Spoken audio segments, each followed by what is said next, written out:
So hi everyone, in this video we are going to talk about the B.Ed preparation strategy for 2021. तो ये strategy जो है ये सारे एग्जाम्स के लिए काम करेगी. It will work for all the exams which are related to B.Ed. Okay, अगर वो इग्नू का B.Ed का एग्जाम है, DU का B.Ed का एग्जाम है या फिर IPU का B.Ed का एग्जाम है, you can apply this strategy to all of them. But I am going to discuss this strategy from the DU's B.Ed point of view and apart from it the IPU's B.Ed point of view. Okay, so these two are main exams for which you will appear, and IGNO is also very popular, and along with it Jamia is also very popular. If you are like willing to opt for it, you can go for all these four options like DU, IPU, IGNU, and the Jamia. Okay, and there are other exams also. For example, if you belong to Uttar Pradesh, then you can also go for Allahabad University's exam. Okay, so in this video, I'm going to tell you about the DU's B.Ed preparation strategy, which is our main focus. And if in case we are not able to qualify the DU B.Ed exam, then you should at least get admitted into IPU. Okay, so that is our main focus.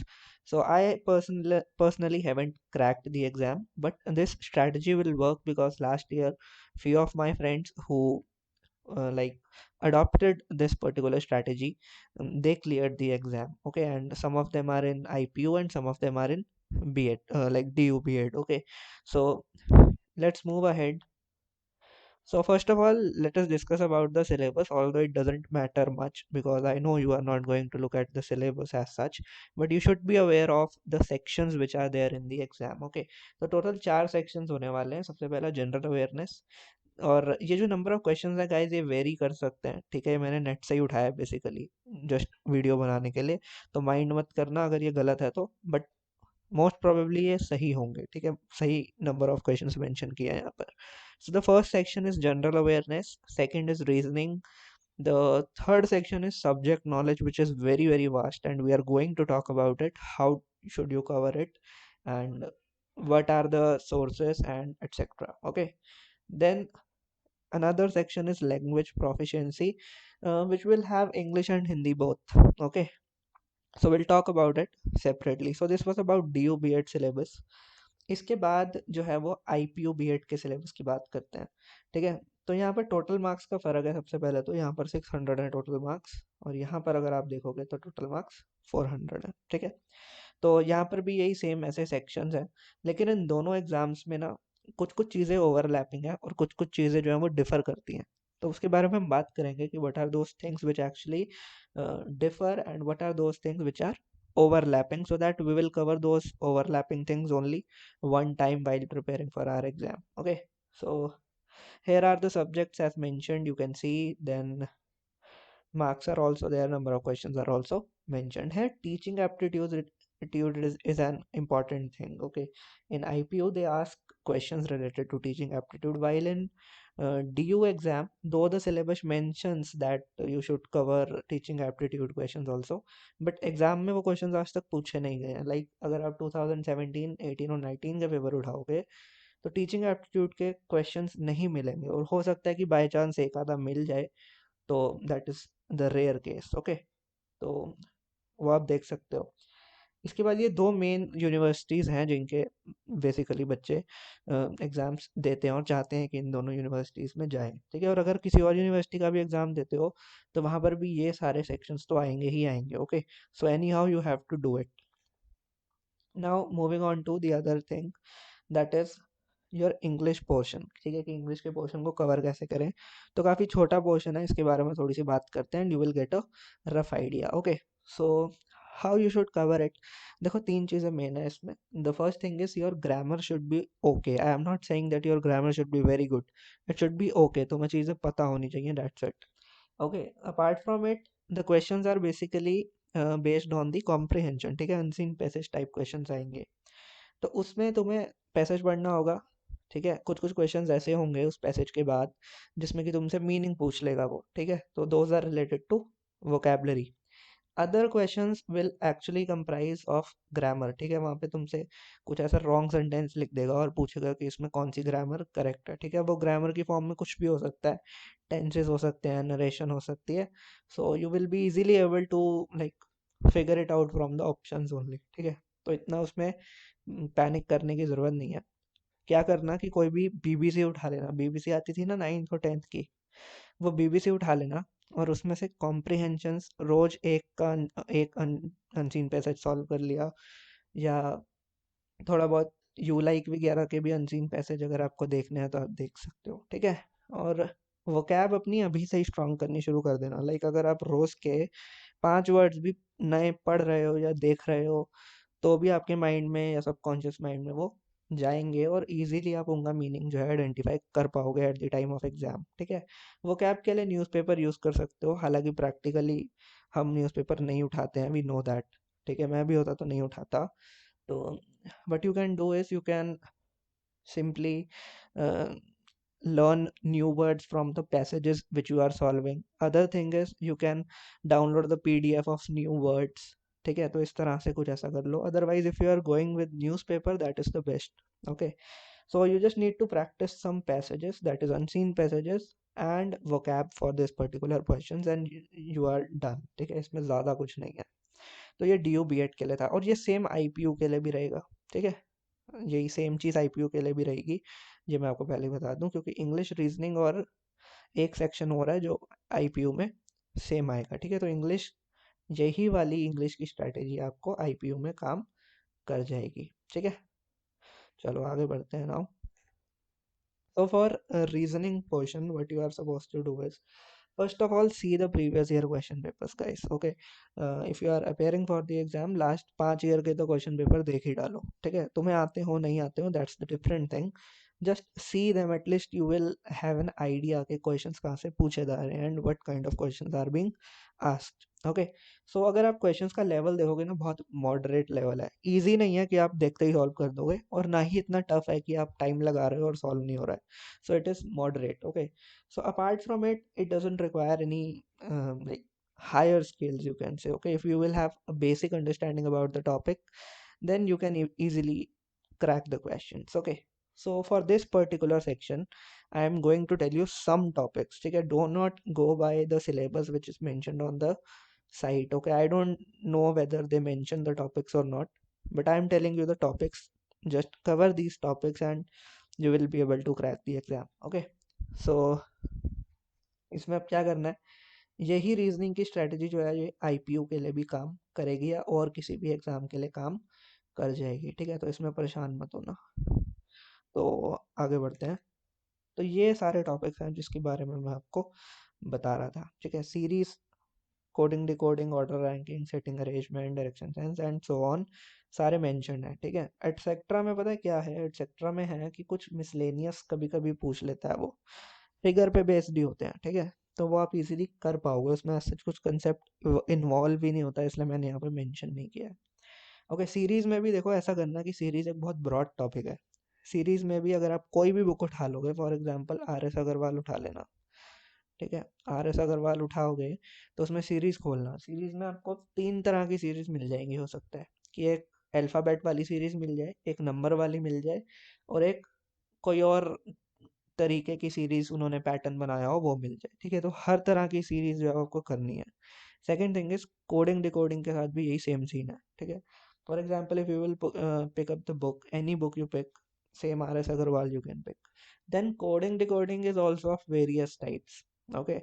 So what you should do is cover each and every type, okay, so that everything will be covered in a holistic manner, because these sections like English, reasoning, they are very very scoring, ठीक है। English फिर भी थोड़ा कम scoring है, because you are never sure about the options, क्योंकि though we are good at English, no doubt, we have been studying English since class first, but still somewhere we lack, okay. But reasoning is one such thing where you can actually score with accuracy, ठीक है। तो ये इसका screenshot ले सकते हो, ये सारे टॉपिक्स आपको करने ही करने हैं, ठीक है। मूविंग अहेड, मैथ्स के बारे में बात करते हैं। So as you all know, maths has been nightmare for all of us, ठीक है, मोस्ट ऑफ अस इनफैक्ट, ठीक है। कुछ कुछ बच्चे ऐसे भी होंगे कि जिनका मैथ्स बहुत ज़्यादा अच्छा है, but no need to be happy here, because what happens is कि DU बीएड में यह डिसएडवांटेज है कि आप एक सेक्शन के भरोसे नहीं जा सकते, specially if you are from the humanities side ना, तो यहाँ पर ये बहुत ज़्यादा डिसएडवांटेज है, और कॉमर्स साइड से हो तो बहुत ही ज़्यादा डिसएडवांटेज है। क्योंकि होता क्या है कि अगर आप साइंस बैकग्राउंड से हो तो साइंस के काफ़ी क्वेश्चंस मिल जाएंगे आपको, लेकिन कॉमर्स के इतने क्वेश्चन नहीं मिलेंगे, ठीक है। और ह्यूमैनिटीज़ के क्वेश्चंस तो ऑब्वियसली आपको मिल ही जाएंगे, जो कि जनरल स्टडीज़ का पार्ट है, ठीक है। तो मैथ्स में क्या है यार कि बहुत हायर लेवल के क्वेश्चंस आ रहे हैं, ठीक है। The questions are of very high level, in fact the topics from class 11th and 12th have been asked, so I make you look at the questions. अभी आगे की स्लाइड्स पे मैंने क्वेश्चंस भी डाले हुए हैं थोड़े बहुत, तो आई make you look at the questions, okay. और बहुत कम क्वेश्चंस पूछे जाते हैं, मान लो अगर पेपर में 100 क्वेश्चन पूछ रहा है तो 4 या 5 होंगे मैथ्स के, तो आप उनके लिए पैनिक मत करना, ठीक है। और इनके भरोसे जाना भी मत, कि अगर आपको ऐसा लग रहा है कि your maths is very good and you can easily qualify the exam, तो सिर्फ मैथ्स के बेसिस पे नहीं होगा क्वालिफाई, बिकॉज बहुत कम बेसिस, बहुत कम मार्क्स हैं, ठीक है। लेकिन अगर आप GS के बेसिस पे जा रहे हो और आपको लगता है कि आपकी जनरल स्टडीज बहुत स्ट्रांग है और बाकी चीज़ें आपको नहीं आ रही हैं, तो एग्ज़ाम हो जाएगा क्रैक, ठीक है। तो ये थोड़ा वेरिएशन है, एक लॉपसाइडेड स्ट्रक्चर है पेपर का, ठीक है। आप प्रीवियस ईयर क्वेश्चंस के थ्रू इसको फिगर आउट कर सकते हो। तो बेसिक अरिथमेटिक कवर कर लेना, ऑल दो बेसिक अरिथमेटिक के क्वेश्चंस नहीं आते हैं, बट इफ इन केस अगर आ गए तो ऐसा ना हो कि सारी दुनिया कर करके आ रही है और आप पीछे छूट रहे हो। तो इस केस में अगर आप पीछे छूटे तो कट ऑफ जो है वो ऊपर चली जाएगी, और आपकी कट ऑफ जो है वो कम रह जाएगी, तो आप क्वालिफाई नहीं कर पाओगे, ठीक है। क्योंकि इजी टॉपिक आएंगे बेसिक अरिथमेटिक के, तो most of the students will attempt it and you will lag behind. तो ऐसा नहीं होना चाहिए, तो बेसिक जो है वो समझ करके जाना, ताकि अगर ऐसे क्वेश्चंस आए तो एग्जाम में क्रैक कर सको। बाकी हायर लेवल क्वेश्चंस हैं, जैसे सेट्स के क्वेश्चन आए हुए हैं, रिलेशन एंड फंक्शन के क्वेश्चंस आए हुए हैं, so people from humanities side cannot actually attempt those questions, and there is no sense to study about those topics right now, okay। Even if you will leave this particular section, if you are from humanities side and you are from commerce without maths side, if you want to leave this particular section, leave it, no problem, because this is not going to make a significant difference. But yes, if the questions are easy, for example अगर सिर्फ arithmetic के questions आ गए, तो it will make a difference, okay। तो basic arithmetic तो हर कोई cover करके जाना, because that is very easy। तो वो कुछ easy topics इस तरह से हैं, जैसे percentage, ratio, proportion, average and so on, ठीक है। तो ये सारे जो मेंशन है ये तो एटलीस्ट कर ही जाना, अगर ऐसे क्वेश्चंस आते हैं तो at least you will be able to solve, okay. और अपार्ट फ्रॉम इट, ये जो मैथ्स की स्ट्रेटेजी है एरिथमेटिक वाली, तो IPU में अगर आप क्वेश्चंस देखोगे, IPU में सेम इसी टॉपिक से क्वेश्चंस आते हैं जो मैंने स्क्रीन पे मेंशन किए हुए हैं, ठीक है।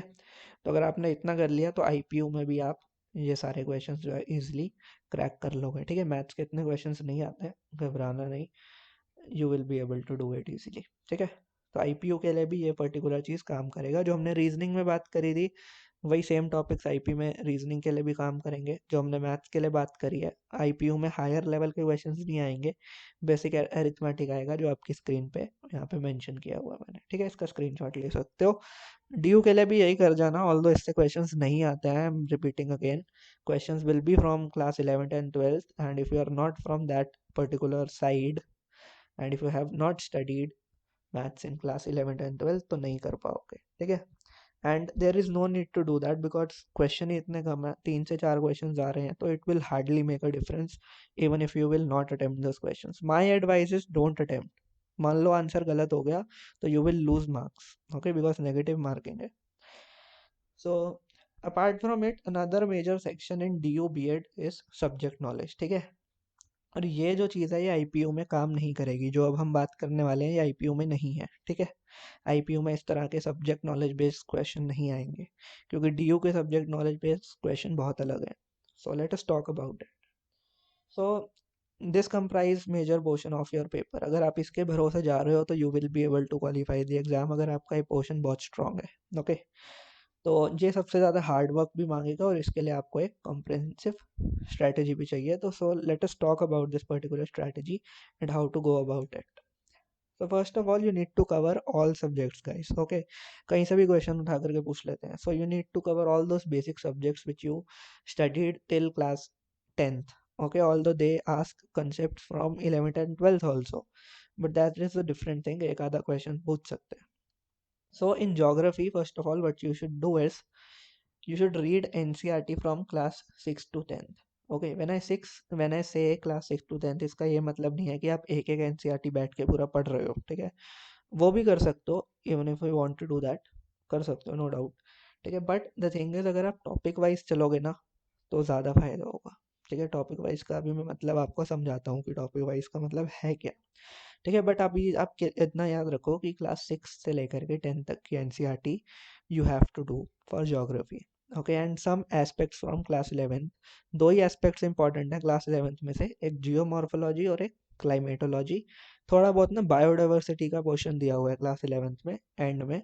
So you can read that chapter also. ठीक है, तो तीन चीज़ें हो गई क्लास 11 से. बाकी 6 to 10th की एनसीईआरटी के जो बेसिक चैप्टर्स हैं वो पढ़ने हैं आपको. ठीक है, then moving on to history. Same class 6 से लेकर 10 तक की एनसीईआरटी पढ़नी है and some topics from class 11th and 12th. Class 11 से क्या पढ़ोगे? क्लास 11 से एक विंड्स ऑफ चेंज पढ़ के जाना, डिस्कवरी ऑफ न्यू वर्ल्ड है जिसमें, वो पढ़ के जाना, और एक रेनेसॉ वाला चैप्टर है वो पढ़ के जाना. ठीक है, उसके अलावा ज़्यादा कुछ पढ़ने की जरूरत नहीं है. तो क्लास 6 to 10 सॉरी, हिस्ट्री में हाउ यू शुड कवर इस, अगेन ऐसा मत करना कि 6, 7, 8 की एनसीईआरटी लेकर के बैठे हो. ऐसा करना कि सपोज तुमने आज पढ़ना है इंडस वैली सिविलाइजेशन. ठीक है, सपोज तुम्हारा आज का हिस्ट्री का टॉपिक है इंडस वैली सिविलाइजेशन. अब इसी को ही ना इतना होलिस्टिक वे में कर लेना कि तुम पहले इंडस वैली सिविलाइजेशन को क्लास 6 से समझ लो, बेसिक अंडरस्टैंडिंग ले लो कि थी क्या. ठीक है, उसके बाद जब तुम हायर क्लासेस में बढ़ोगे ना तो क्लास 12th की एनसीईआरटी में तुम्हारे को आईवीसी के बारे में दोबारा मिलेगा, इंडस वैली सिविलाइजेशन के बारे में. ठीक है, तो हो सकता है जो फैक्ट तुमने यहाँ पर कवर ना किए हो वो तुम क्लास 12th में कवर कर सकते हो. ठीक है, ऑल दो अगर आप सिंपल स्ट्रेटजी भी रखते हो कि आप सारी एनसीईआरटी 6 से लेकर के 10 तक पढ़ रहे हो, जो कि एक सिंपल स्ट्रेटजी बनती है, तो भी चलेगा and you will be able to qualify the exam. ठीक है, otherwise you can adopt my तरीका, दैट इज टॉपिक वाइज करने का, कि मैंने एक टॉपिक उठाया इंडस वैली और उसको डिफरेंट सोर्सेज से कर लिया. जैसे मैंने एनसीईआरटी से कर लिया, किसी वेबसाइट से कर लिया एनसीईआरटी ऑनलाइन, और एक बार उसको क्लास 12th से भी देख लिया, ताकि चीज़ें होलिस्टिक मैनर में कवर हो जाएं. Okay, I hope this is clear. Then economics की अगर हम बात करें तो इसमें बेसिक टर्म्स आपको पता होनी चाहिए. एमएसपी क्या होता है, जीडीपी क्या होता है, ठीक है, कंज्यूमर इक्विलिब्रियम क्या होता है, और बेसिक चीज़ें पूछ लेगा कि अगर सप्लाई बढ़ गई है तो डिमांड पे क्या इफेक्ट होगा, प्राइस पे क्या इफेक्ट होगा. ठीक है, बस इतना पूछेगा, ज़्यादा कुछ नहीं. तो ऐसा नहीं है कि आप 11th क्लास की या 12th क्लास की अपनी मैक्रो माइक्रो इकोनॉमिक्स की बुक उठा करके बैठ जाओ, ये नहीं करना है. ठीक है, और स्टैट्स के क्वेश्चन तो आते ही नहीं है. सो बेसिक टर्म्स जो हैं वो चलेंगी. And if you have any doubt about these basic terms, you can like comment below और लेट मी नो. ठीक है, I will tell you about it more. Then political science में basic economic sorry polity के questions पूछता है. ठीक है, इसमें एनसीईआरटी करने की ज़रूरत नहीं है. इसमें आप बेसिक क्या करना कि लूसेंट जीके की एक बुक आती है. ठीक है, उसकी पीडीएफ भी मिल जाएगी ऑनलाइन. ल्यूसेंट जीके की बुक से थोड़ा सा पॉलिटी का पोर्शन जो है वो पढ़ लेना. ठीक है, पूरा ही पोर्शन पढ़ लेना, हार्डली 50 to 60 पेजेस होंगे और आपका पॉलिटी का पूरा पोर्शन कवर हो जाएगा. उसमें fundamental rights, directive principle, preamble, historical background और सिटीजनशिप, पता नहीं क्या क्या. ठीक है, वो सारी चीज़ें जो है वो पॉलिटी में आ जाएंगी और इम्पोर्टेंट आर्टिकल्स जो हैं वो भी आ जाएंगे. ठीक है, तो इस तरह से जो है आप इसको परस्यू कर सकते हो. कुछ कुछ कंसेप्ट ना सोशियोलॉजी के भी पूछता है.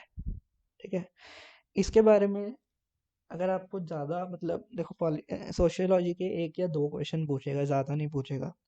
तो अगर तो आप बेसिक अंडरस्टैंडिंग आपकी स्ट्रांग है ना तो आप आंसर कर पाओगे ऑप्शंस देख के. But if your basic understanding is very weak then you will not be able to answer. ठीक है, इसके लिए बुक पढ़ने की ज़रूरत, आई वुड से कि एक बार रीड मार सकते हो if you have time. But if you don't have time then don't go for it. Okay, moving on to the other portion, that is science. You are supposed to study class 6 to 10th NCERT for science also. और अगर आप NCERT खोलोगे ना तो उसमें एक activity वाला portion होता है, हर पेज पे एक्टिविटी दी होती है डब्बा बना के, Okay, read those activity wala boxes. Okay, those are must read boxes. Questions are coming directly from those boxes. अगर आप सिर्फ चैप्टर पढ़ पढ़ के जा रहे हो that will not work, and अगर आप सिर्फ ये एक्टिविटी वाला पोर्शन करके जा रहे हो सपोज, तो देयर इज अ चांस कि आप कर पाओगे question. But the good thing is that you should cover both things, like you should read this activity वाला box also and you should read the whole book also. Okay, बाकी जो जो concept similar है उनको दोबारा दोबारा करने की ज़रूरत नहीं है. फॉर एग्जाम्पल, अगर आपको पता है कि फोटोसिंथेसिस क्या होता है और आपने उसको क्लास 6 में पढ़ लिया है, और मान लो क्लास 8 की बुक में दोबारा मेंशन हुआ हुआ है कि फोटोसिंथेसिस क्या होता है, तो वहाँ पर आपको करने की ज़रूरत नहीं है. Obviously you can skip it. Okay, तो ये बेसिक अंडरस्टैंडिंग है. हिंदी में अनसीन पैसेज आएंगे और बेसिक ग्रामर आएगी, पर्यायवाची शब्द, विलोम शब्द, क्रिया विशेषण विशेषण, एंड अपार्ट फ्रॉम इट अलंकार, समास. ठीक है, जो भी बेसिक टॉपिक्स होते हैं वो आप 9th या 10th क्लास की अगर अपनी व्याकरण की कोई भी बुक उठा लोगे तो उसमें इजीली मिल जाएगा. ठीक है, उससे थोड़ा बहुत पढ़ लेना, ज़्यादा नहीं. Current affairs at least last 1 year का कवर करके जाना. You can do it from YouTube videos, you can do it from magazines also. अगर आपको इनके रिसोर्सेज ज़्यादा नहीं पता है तो you can let me know, I will tell you about it. ठीक है. सो द गाइस, जो हमने अभी डिस्कस किया है ना सब्जेक्ट नॉलेज, बस वो वाला पोर्शन जो है वो आईपीयू पे अप्लाई नहीं होगा. ठीक है, बाकी हर पोर्शन आईपीयू पे अप्लाई होगा. तो आईपीयू में सब्जेक्ट नॉलेज की जगह ना सिर्फ जनरल नॉलेज के क्वेश्चंस आएंगे. ठीक है, तो जनरल नॉलेज के क्वेश्चंस आप इजीली क्रैक कर पाओगे अगर आप डीयू का सब्जेक्ट नॉलेज वाला पोर्शन जिसके बारे में हमने अभी बात करी है वो कवर करके जाओगे. ठीक है, फॉर एग्जांपल, अगर आपने 6 से लेकर के 10 तक की एनसीईआरटी मान लो पढ़ ली उन उन सब्जेक्ट्स की जो हमने अभी बात करी है, तो ऑब्वियसली आपकी जनरल नॉलेज इतनी स्ट्रांग हो जाएगी कि you can actually crack the IPU's general knowledge paper. ठीक है, और आईपीयू की जनरल नॉलेज को क्रैक करने के लिए एक बुक है जनरल नॉलेज की, ल्यूसेंट जीके. उसको आप थोड़ा सा रीड मार सकते हो. ठीक है, पूरी बुक पढ़ने की ज़रूरत नहीं है, थोड़े बहुत इंपॉर्टेंट टॉपिक्स आप रीड कर सकते हो.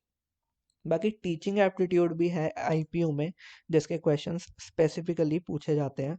तो उसके टॉपिक्स या तो हम सेपरेट वीडियो में डिस्कस कर लेंगे कि किस तरह से क्वेश्चंस पूछे जाते हैं. अदरवाइज उसमें होता क्या है, मैं आपको एक रफ आइडिया दे देता हूँ. There are questions like, for example, you are a teacher in a particular class and if students are making nuisance, which of the following steps you will take. ठीक है, सपोज कोई बच्चा शरारत कर रहा है तो आप क्या करोगे. नीचे ऑप्शंस दिए होंगे कि मैं ये करूँगा, वो करूँगा, वो करूँगा, ए बी सी डी, और आपको सही ऑप्शन मार्क करना होगा. ठीक है, तो अब कुछ क्वेश्चंस देख लेते हैं कि डीयू में कितने मुश्किल क्वेश्चंस आते हैं. आईपीयू के क्वेश्चंस बहुत सिंपल होते हैं, मतलब ऐसे एक स्टेटमेंट दिया होगा. ठीक है, आईपीयू में ऐसे स्टेटमेंट दे देंगे और उस स्टेटमेंट में क्या होगा कि आपको पूरा 4 ऑप्शन दिए होंगे, बस इतना ही करना होगा आपको. स्टेटमेंट होगा, 4 ऑप्शन होंगे, सही मार्क करना होगा. लेकिन डीयू का हिसाब देखो कैसा है. तो ये 2019 का क्वेश्चन है. अब इसको ध्यान से देखना. It says the following statements, which of the following statements are true in context of equality and social justice in educational institutions. ठीक है, 3 ऑप्शन दिए हुए हैं.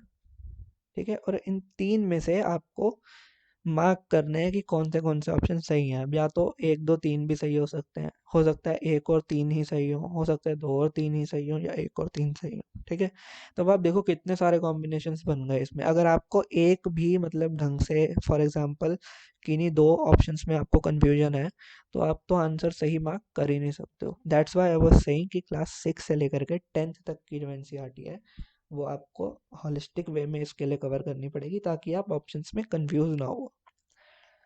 अगला क्वेश्चन देखते हैं. Now you can see this question, which of the following is violation of fundamental right to equality. ठीक है, ऑप्शंस दिए हुए हैं and if you will read these options carefully, ये सारे के सारे एप्लीकेशन बेस्ड क्वेश्चंस हैं, रियल लाइफ एग्जांपल्स हैं, और आपको उस पर पॉलिटी के प्रिंसिपल्स अप्लाई करने हैं. तो अगर आप बुक का रट्टा भी मार लोगे बैठ करके तो भी फायदा नहीं है. You need to have a broader understanding. That's why I said कि आप आर्टिकल्स पता कर लेना न्यूसेंट से. ठीक है, उसमें आपको ये सारे टॉपिक मिल जाएंगे और आप उनको अपनी कॉमन सेंस के ज़रिए इन पर्टिकुलर ऑप्शन से रिलेट कर पाओगे at the time of exam. Okay, so I hope this is clear. Moving ahead, एक दो और क्वेश्चन देखते हैं. सो ये क्वेश्चन देखो, क्लास 9 से पूछा गया है या 10 से पूछा गया है. ठीक है, जिसमें हिटलर वाला चैप्टर होगा, 9th या 10th में होगा, I think, I don't have an idea, but इसी में ही होगा. तो इसमें लिखा है if imagine if you were a non Jewish German woman in the first half of 20th century, which of the following statements could have been reality in your life? अब देखो तीन स्टेटमेंट्स दिए हैं और उन तीन के बाद भी तुम्हें चार ऑप्शन दिए हैं कि इन तीनों में से कौन से सही हैं। ठीक है, सो नाउ यू सी कि कितना डिफिकल्ट लेवल है क्वेश्चंस पूछने का। अनटिल अनलेस आपने बुक पढ़ी हो, आप इन सिचुएशंस के बारे में जानते हो, आप इसके बिना आंसर कर ही नहीं सकते। ठीक है, that's why I was saying कि एनसीईआरटी पढ़ लेना 6 से लेकर 10 तक की, दैट इज इम्पोर्टेंट। ओके, अब ये अगर आप नाजिज्म पढ़ोगे तो this thing will cover will be covered in a holistic manner, तो फिर आप आंसर कर पाओगे। ठीक है, बाकी मैथ्स की थोड़ी सी बात करते हैं। देखो ये प्रोबेबिलिटी का क्वेश्चन है। ठीक है, प्रोबेबिलिटी तो इजी होती है, 9th और 10th में भी आती है और 12th क्लास में भी होती है प्रोबेबिलिटी। अब यहाँ पर देखो अलग अलग क्वेश्चन, ये सेट्स का क्वेश्चन है। ठीक है, सेट्स का क्वेश्चन जो है वो आई थिंक सेट्स 11th या 12th में होता है, मुझे याद नहीं है, but it is a chapter from higher classes. Okay, so अगर आप मान लो ह्यूमैनिटी साइड से हो, so you don't need to like study fresh topics which is called as set. तो आपको पूरा सिस्टम मिल जाएगा because you haven't read maths in like 2 years of your school 11th and 12th, and suddenly if you will start studing maths, it doesn't make any sense. Okay, apart from it कुछ कुछ questions ऐसे भी होते हैं जो आपको छोड़ने के लिए दिए जाते हैं। ओके, अगर आप उनको अटेम्प्ट करते हो तो बहुत चांसेस होते हैं कि वो गलत हो जाएं और वो आपकी नेगेटिव में ऐड होंगे। फॉर एग्जाम्पल ये क्वेश्चन देखो आप, using non sense syllables found that 5 plus minus 2 is magical number denoting capacity of short term memory। अब इस क्वेश्चन को समझने में ही half of the population will get exhausted, और जहाँ इतना एग्जॉशन हो रहा हो, जहाँ इतने एग्जॉस्ट हो रहे हो आप, बेटर है छोड़ दो। ठीक है, तो सबसे बेस्ट तरीका कॉम्पिटिटिव एग्जाम में यही है कि ये फालतू के क्वेश्चंस भी आते हैं, you are suppose to leave this questions. Okay, apart from it, अब ये क्वेश्चन देखो, रिलेशन फंक्शन का क्वेश्चन है। जिन्होंने नहीं पढ़ा होगा मैथ्स 11th 12th में, how will they answer? Okay, so better है कि आप इसको छोड़ दो। अगला क्वेश्चन लाइंस का है शायद। ठीक है, लाइंस एंड एंगल्स कोई चैप्टर होता है, मे बी उसका हो या किसी और चैप्टर का भी हो सकता है। My maths is really really weak. Okay, so you can figure it out, but it is from the higher classes, I think. And even if it is not from the higher classes, most of us, like who are from humanities and commerce without maths, they will give up by looking at this particular question because it looks so dangerous. Oh my god. Okay, so avoid such questions upon which you can lose marks. Okay, so that was the whole point. So I hope that the strategy is clear to you. In DU and IPU, three sections are same: English, reasoning, and general knowledge portion. And mathematics will be there in IP. Okay, arithmetic वाला portion आएगा IP में। And teaching aptitude एक ऐसी चीज़ है जो कि DU BEd में नहीं है और IPU में पूछी जाएगी। Okay, so cover your things accordingly. So if you have like the video, do let me know, and thanks for watching the video guys.